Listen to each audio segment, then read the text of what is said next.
Terremoto en el PSOE. La Guardia Civil ha vuelto a entrar en la sede del Partido Socialista en Ferraz. La UCO busca irregularidades en una supuesta trama que se encargaba de desestabilizar los procedimientos judiciales contra el PSOE y el gobierno de Sánchez. Buenas tardes. Al caso Zapatero se añade ahora esto. Han requisado documentación en viviendas de Santos Cerdán y de Gaspar Zarrías. El juez ha imputado también a la gerente del PSOE, Alba Villalba. Sí, expectación máxima. Todos los focos están puestos aquí en la sede del Partido Socialista. A primera hora de la mañana varios agentes de la UCO entraban y a estas horas todavía se encuentran en el interior. 5 horas después siguen esos requerimientos aquí en Ferraz.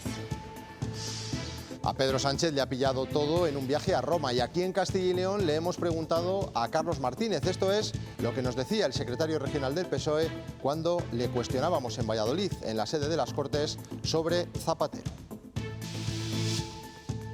Hoy, y desde el conocimiento personal y conocimiento político que tengo, yo sí que sigo confiando en la honorabilidad. Si mañana me toca tragar mis palabras, me las tragaré, sin duda. Los sindicatos han llegado a un preacuerdo con la dirección de Renault en Castilla y León. Sobre el papel se garantiza el plan industrial para las plantas de Palencia y Valladolid y se mejoran los salarios de los trabajadores. Fátima Pérez. El preacuerdo supone un avance decisivo no solo para Renault, sino también para el resto de la industria de la automoción de Castilla y León. Ahora el documento está pendiente de ser ratificado en las asambleas de trabajadores. Bajan las hipotecas en Castilla y León. En marzo se firmaron un 17% menos que hace un año. En el conjunto del país, en cambio, se han incrementado. Los precios siguen siendo altos, pero se atisba un cambio de tendencia. Hoy les hablaremos desde Ávila de Federico García Lorca. Un investigador ha confirmado su presencia en la ciudad. En 1916 dio un concierto con este piano. Les mostraremos otras joyas del poeta.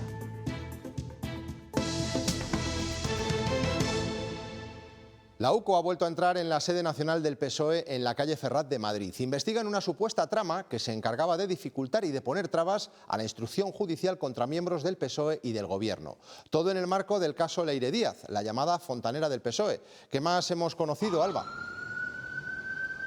Sí, pues que el juez Santiago Pedraz ya ha imputado a varias personas, a la gerente del Partido Socialista, a los exdirigentes socialistas Santos Cerdán, a Gaspar Zarrías, al empresario Pérez Dolcet y al abogado de Santos Cerdán, pero podría haber más personas implicadas. El magistrado les investiga por presuntos pagos irregulares del Partido Socialista a Leire Díaz para recabar todo tipo de información comprometida y sensible contra jueces, fiscales y agentes, pero también se investiga si se trató de obstruir algún caso judicial.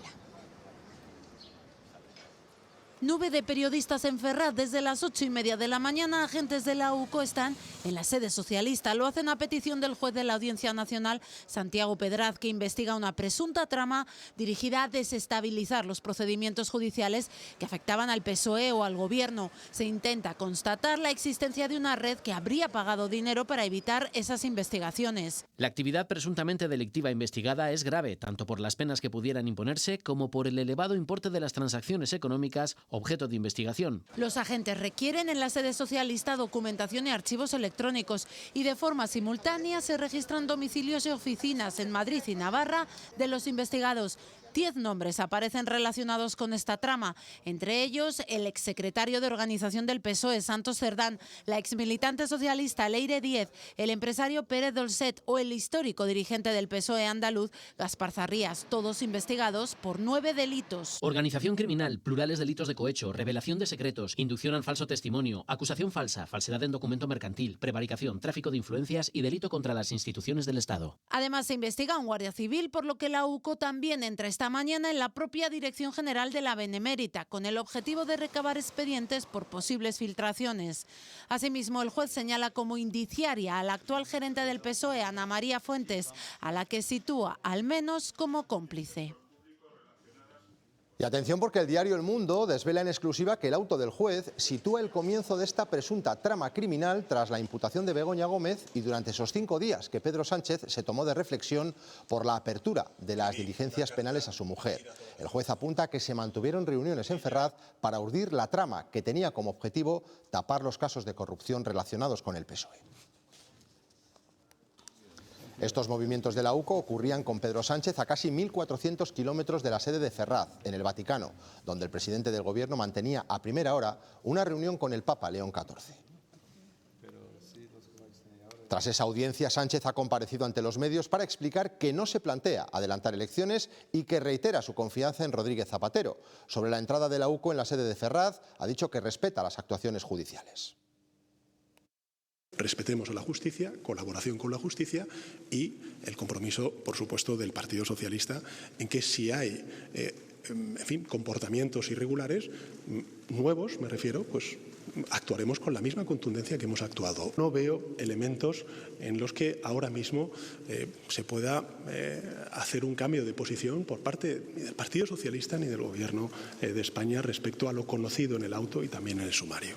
Creo que sí que es importante que los ciudadanos sean conscientes de que, pese a todo, todas las dificultades que tenemos y que estamos haciendo frente, la estabilidad es una palanca importante para lograr todo lo que estamos logrando en términos económicos. Hay algún compañero pues que evidentemente lo que me pide es adelantar las elecciones porque es consciente de que voy a tener una mayor mayoría parlamentaria en el Gobierno y en el Congreso para poder gobernar de manera mucho más tranquila. Alberto Núñez Feijóo, por su parte, afirma que la situación ya es insoportable y reitera que deberían adelantarse las elecciones generales. El presidente del PP, además, insta a Sánchez a recordar alguno de los 10 mandamientos, aprovechando su visita al Vaticano. Estamos en una situación agónica. No queda más remedio que darle la palabra a los españoles de forma inmediata. No podemos más. Si quiere acercarse al Papa, debería recordar el 7º mandamiento, no robarás, y el 8º mandamiento, no mentirás. Feijóo recordaba las tablas de la ley a la llegada de un pleno en el Congreso en el que los populares han vuelto a exhortar a los socios de Sánchez a que retiren su apoyo al Gobierno. Los hechos sorprendían a contrapié a los ministros a su llegada al Congreso. No tengo ni idea, no lo conozco. El PP se fijaba en los socios de coalición. Son capaces de tragar con toda esta corrupción, con tal de que no haya una alternativa democrática en este país y que el Partido Popular gobierne España. Sin saber muy bien aún lo que ocurría, Esquerra Republicana insistía en que su línea roja es que se demuestre la financiación irregular del PSOE. Una sentencia firme, nosotros pediríamos elecciones. También queda lo que queda, y los procesos judiciales son muy largos. Jun se preguntaba si Pedro Sánchez espera una moción de censura para dar explicaciones, mientras que el PNV no ha mencionado la operación policial en un pleno en el que, en ausencia de Pedro Sánchez, Carlos Cuerpo no ha entrado al quite. De respeto a los procesos judiciales, usted calla, no da explicaciones. Este diálogo es absurdo, Presidenta. Doy la pregunta por contestada.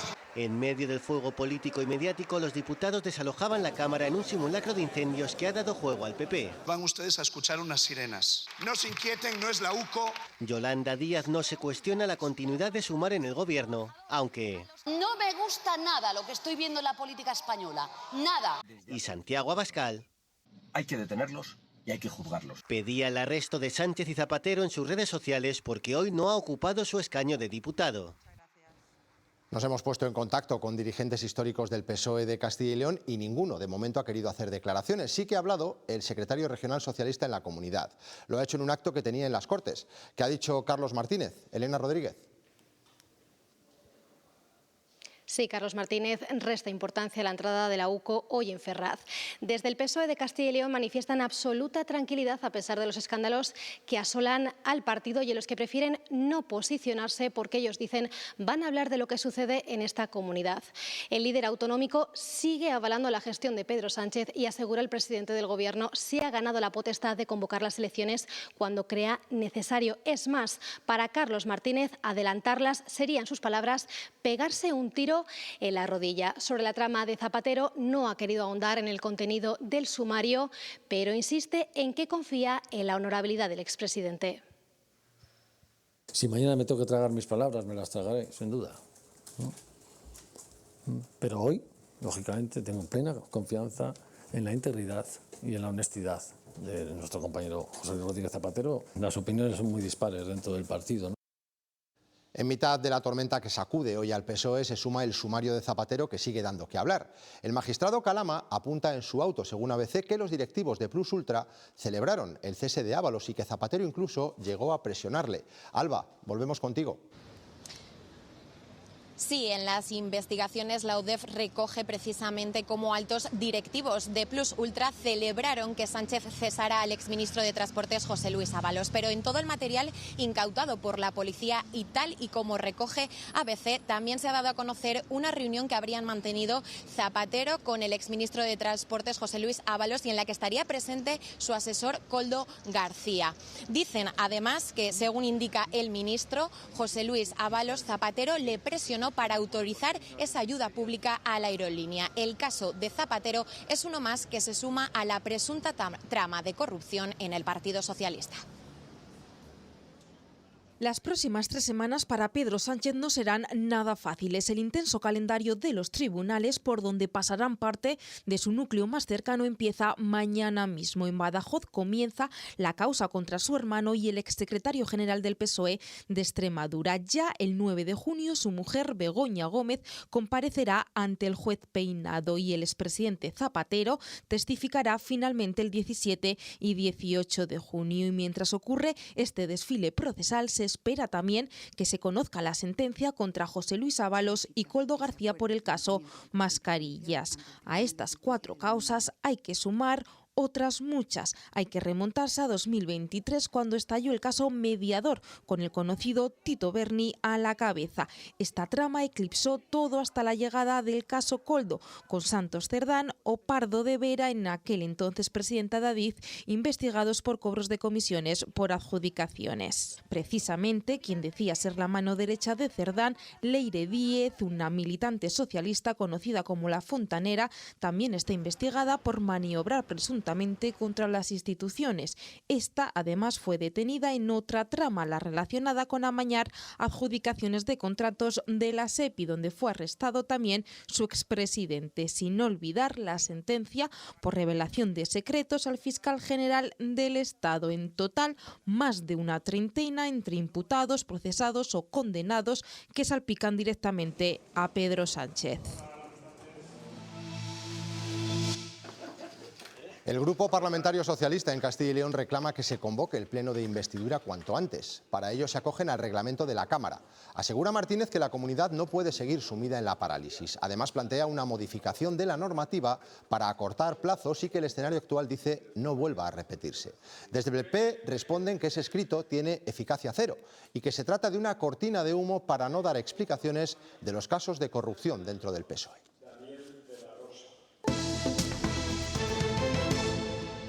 Éxito en la reunión que mantuvieron ayer dirección y sindicatos de Renault en el Ministerio de Industria. Principio de acuerdo que despeja el futuro de las plantas de la compañía en España. Fátima Pérez. Tras los paros del viernes pasado y la amenaza de huelga general, Renault finalmente ha firmado un preacuerdo con los sindicatos, pero no con todos. Cuenta con el respaldo de Comisiones Obreras, UGT y el sindicato de Cuadros. El documento recoge mejoras salariales, avances en las condiciones laborales y un plan industrial para los próximos años. Así entraban al Ministerio de Industria los sindicatos y la directiva de Renault. Tras horas reunidos se ha llegado a un preacuerdo que solo han firmado la empresa, Comisiones Obreras, UGT y SCP, quienes consideran que aunque no recoja todo lo que pedían, es una oferta responsable y atractiva para los trabajadores. Se nos ha pedido responsabilidad y, por supuesto, a la empresa también, el ministro, y que lleguemos a un acuerdo, que lleguemos a un entendimiento las dos partes por el bien común del trabajo en España. Al final ha conseguido poner una propuesta que mejora el salario, mejora la flexibilidad, mejora las condiciones. Tenemos una asignación de un plan industrial de 5 modelos que va a garantizar el trabajo para nuestras factorías durante más de 10 años. Ese es el compromiso clave, porque asegura la llegada de 2 nuevos modelos híbridos a Valladolid y otros 3 a Palencia, 2 de ellos completamente eléctricos. Por eso la empresa ha calificado el preacuerdo como algo histórico. Aún así, desde CESIF y CGT lo ven insuficiente. Nosotros consideramos que el acuerdo, sobre todo en tema de salario, se queda bastante escaso, más bien casi a perder dinero la plantilla de Renault. No recuperamos poder adquisitivo, seguimos sin atajar los problemas graves de salud en la fábrica, unos ritmos asfixiantes que están afectando a la salud de los trabajadores. El preacuerdo ha quedado pendiente de ser ratificado en los próximos días en las asambleas de los diferentes sindicatos. Una vez aprobado, se fijará una fecha para firmarlo de forma definitiva. Por tercer mes consecutivo bajan las hipotecas para la vivienda en Castilla y León. En marzo, según hemos conocido hoy, se firmaron algo más de 1.800, casi un 17% menos que hace justo un año. Esos datos contrastan con los nacionales porque las 46.600 hipotecas firmadas marcan un récord este mes desde 2010. ¿Y qué pasa con los precios? Pues siguen disparados, aunque hay indicios de que podrían marcar un pequeño cambio de tendencia. Aunque de momento es solo un indicador, cada vez son más los propietarios que deciden bajar el precio. Quizás pueda ser algo más. Podría adelantar una estabilización en los precios a medio plazo. Porque en los 3 primeros meses del año, el 14% de las viviendas en venta anunciadas en España han rebajado su precio. Y esta cifra es mayor a la del año pasado. Así lo señala un conocido portal inmobiliario, pero ¿y en Castilla y León? En Valladolid fueron del 15% los que bajaron el precio de sus viviendas, pero en el resto de capitales se movieron entre el 11 y el 12%. Los precios se bajan más y ahora hay más negociación a la hora de vender un piso. Como inicio el vendedor sigue con esa tendencia de cada vez quiero un poquito más. Pero ¿quién quiere comprar? Ya no es que pague un poquito más, sino que lo que estamos viendo es que está dispuesto a pagar un poquito menos. Y todo esto al final se nota en algo. La tendencia es que para vender una vivienda se necesita más tiempo. Lo que podemos intuir es un pequeño reajuste en el mercado inmobiliario. A pesar de ello, nadie se atreve a asegurar que el precio de la vivienda haya tocado definitivamente techo.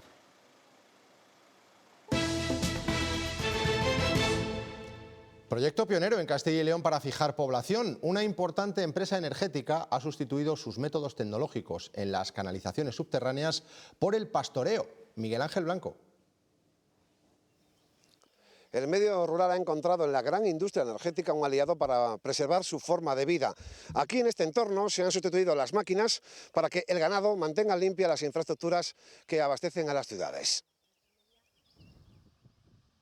Vacas y ovejas pastan en un tramo de 6 kilómetros. Generan un espacio de 5 metros de ancho bajo el que está la infraestructura. Un tramo que periódicamente se revisa para evitar fugas. Antes se hacía con máquinas, ahora con el ganado. Tecnología y tradición generando riqueza en los pueblos. También intentamos fomentar el empleo femenino, ¿no? Y también con el ganado pues, autóctono de la zona. Yo creo que es un proyecto que tiene todo beneficios, ¿no? Y en un año se ha conseguido reducir hasta en un 10% el matorral o la vegetación leñosa que dificultaban el trabajo tecnológico de control. El ingreso que percibiría la empresa de Esbroce, que normalmente vienen de otros sitios, pues en este caso lo percibe la persona que hace el pastoreo. Y en este pueblo, en Castropodame, se consigue que la gente joven tenga una alternativa para quedarse en su tierra. Es gente joven que no se va a ir del pueblo, sigue habitado, porque los pueblos ahora mismo la gente se va, porque no hay nada que hacer. Y pues así sí. Y es una forma de gestión que también es un primer punto de partida para evitar los fuegos. En el caso de haber un incendio, pues habrá menos posibilidad de que este incendio se propague, con lo cual tenemos un beneficio añadido también. El que ven es un camino natural en el que se ha evitado usar máquinas. Lo crean ovejas y vacas. Estos son nuevos senderos para la industria, para los pueblos, la creación de empleo y la preservación del medio natural. La consejera de Agricultura, María González Corral, ha visitado el municipio palentino de Perales, el primer hub de innovación agrícola de todo el norte de España. Más de 300 hectáreas divididas en pequeñas parcelas que sirven de campo de pruebas para diferentes cultivos, prestando especial atención al cereal. Ceres Innovation Hub celebraba hoy una visita institucional para presentar un proyecto innovador orientado a transformar el futuro del sector agrario en Castilla y León. Algo tan sencillo como producir más y mejor, que es lo que busca un agricultor o un ganadero cuando finaliza la campaña, esa rentabilidad que te permita reducir los costes de producción o que, si se puede, incluso elimine parte de la incertidumbre que tienen en muchas ocasiones. Se trata de un espacio de 300 hectáreas dividido en parcelas donde realizar diferentes ensayos y pruebas en cultivos. Realmente lo que estamos haciendo es equivocarnos por ellos, aprender de estos errores y estudiarlo y analizarlo. Es la única forma de ver si una variedad se adapta, no se adapta, es viable, un producto funciona o no. A partir de su próxima apertura, el 16 de junio, los agricultores podrán utilizar estas instalaciones para obtener datos reales. probarlo en campo, aquí en condiciones de Castilla y León. No se lo contamos a través de una presentación de PowerPoint, no, vienen aquí, lo ven y se ve si funciona, tanto lo nuevo como productos para el cereal, que al final es el presente de la provincia. Este proyecto es el primero que se instala en el norte de España y forma parte de una red con otros 5 espacios similares. Con estas instalaciones, Palencia busca posicionarse como un referente nacional en innovación agraria, conectando agricultores, empresas y conocimiento para construir un campo más competitivo de cara al futuro. Los propietarios forestales de Castilla y León piden la nulidad de la ley agraria. Consideran que es injusta porque le impide, dicen, acceder a ayudas de la Unión Europea, como las de la PAC. Reivindican su papel, por ejemplo, en el cuidado de los bosques. De los 5 millones de hectáreas forestales de Castilla y León, 3 son privadas. Sus propietarios piden a la Junta que modifique la ley agraria, que excluye de lo agrario la parte forestal y les impide acceder a ayudas. Los fondos de la PAC ya estamos excluidos automáticamente en Castilla y León.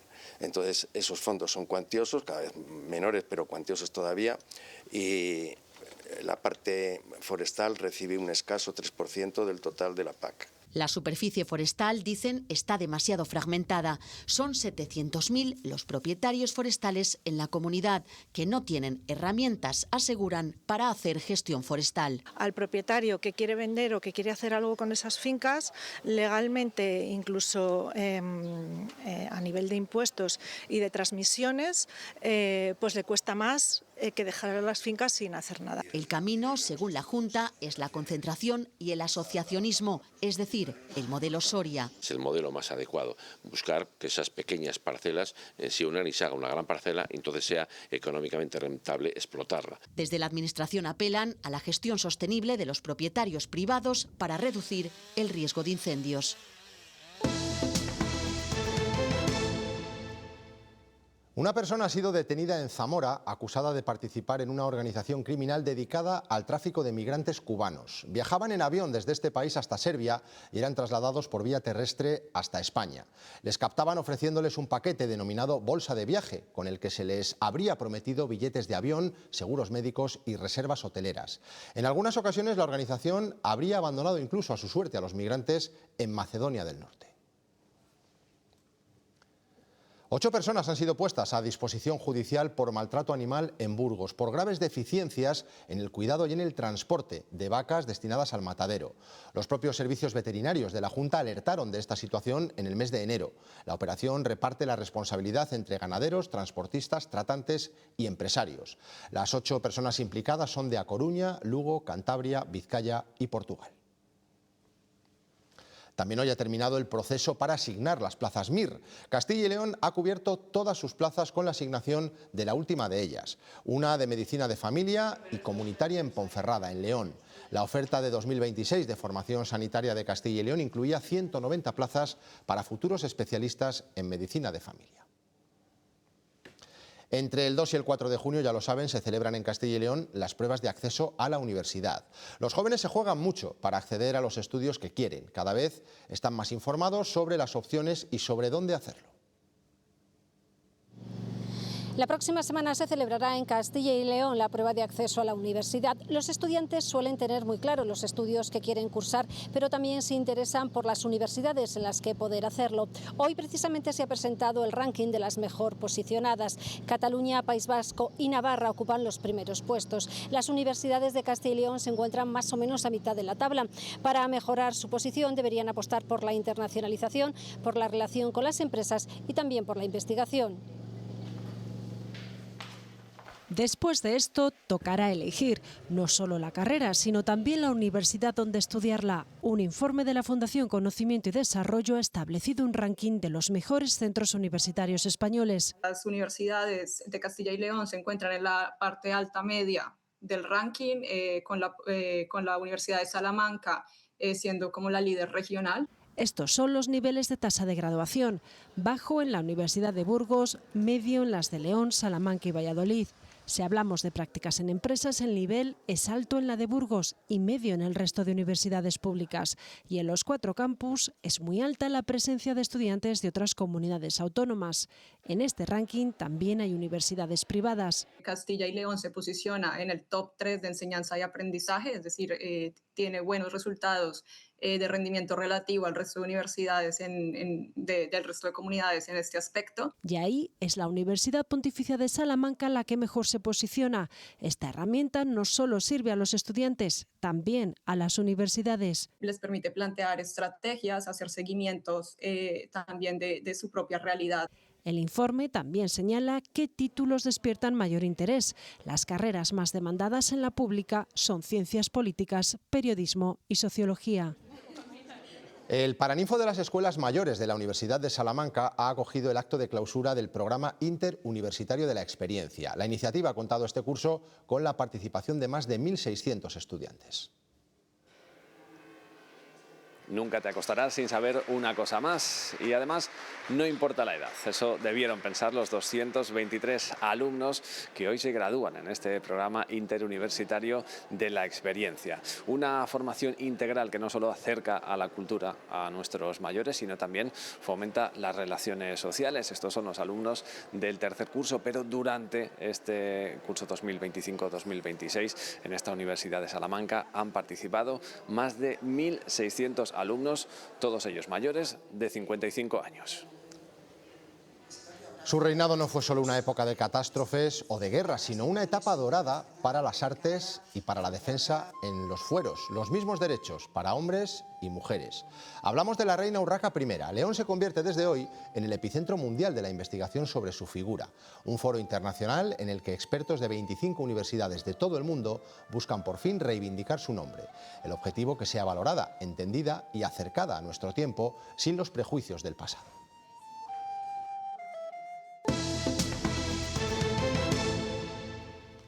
Las altas temperaturas de estos días han llevado a la Junta a declarar desde hoy el riesgo medio de incendios forestales. Esta decisión obliga a suspender las quemas de restos vegetales y cualquier otra autorización de quema que se hubiera otorgado.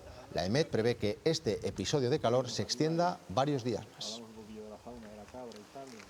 De hecho, hoy tenemos avisos por tormentas en varias provincias, un elemento que incrementa y agrava el riesgo de incendio. Sergio. Todo el aparato eléctrico que llevan las tormentas, Antonio, puede causar conatos de incendio, especialmente si hablamos de tormentas secas. Y tenemos avisos amarillos por precipitaciones tormentosas en la totalidad de las provincias de León y de Zamora, también en la Cantábrica Palentina, en buena parte de la provincia de Salamanca, salvo en la zona sur, y también en el sistema central abulense. Tormentas que van a ser dispersas, pero que pueden venir acompañadas tanto de granizo como de fuertes rachas de viento. Y hoy también va a ser una jornada de altas temperaturas. De hecho, ya en zonas del norte de Burgos superamos los 35 grados y fíjense como en el centro de la meseta también estaremos rondando esas cifras, y también aparecen tonos un poquito más suaves, en torno a los 15 y 18 grados en zonas de Ávila. Eso significa que allí donde aparezcan esas tormentas notaremos un importante descenso temporal de las temperaturas. España tiene una superficie de unos 500.000 kilómetros cuadrados. ¿Tú sabes la de cosas buenas que caben aquí? Esto. ¿Y esto? ¿Y esto? ¿Y esto? Vivesoy, 100% cultivada en España. Más cerca sabe mejor. Sus Majestades los Reyes han entregado en Toledo las medallas de oro al mérito en las bellas artes. 38 personalidades e instituciones han sido distinguidas por su papel destacado en el campo de la creación artística y cultural. Entre los galardonados se encuentra la cómica y presentadora segoviana Eva H.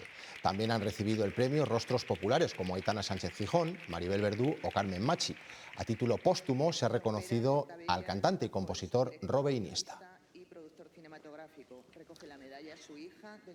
Con apenas 18 años, Federico García Lorca visitó nuestra comunidad en un viaje de estudio. Su pasión por la música le llevó a dar un concierto de piano en Ávila. Un investigador ha confirmado su presencia en Castilla y León. Roberto Ponce.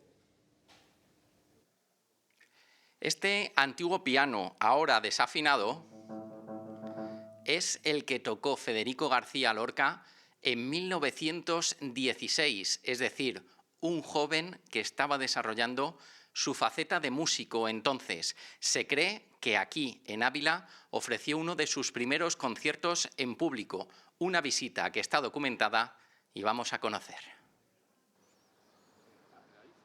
Es la imponente Basílica de San Vicente, un templo abulense que recibe miles de visitantes al año. En 1916, quien paseó por aquí fue Federico García Lorca. Lo indica en su crónica Martín Domínguez Berrueta. y está documentado en este libro. Hay personajes de todo tipo, fundamentalmente de la cultura, pero es verdad que también de la política, de la nobleza. De esta manera confirmaba la presencia de Lorca en Ávila hace un siglo. Entonces Lorca era un estudiante de 18 años que era músico.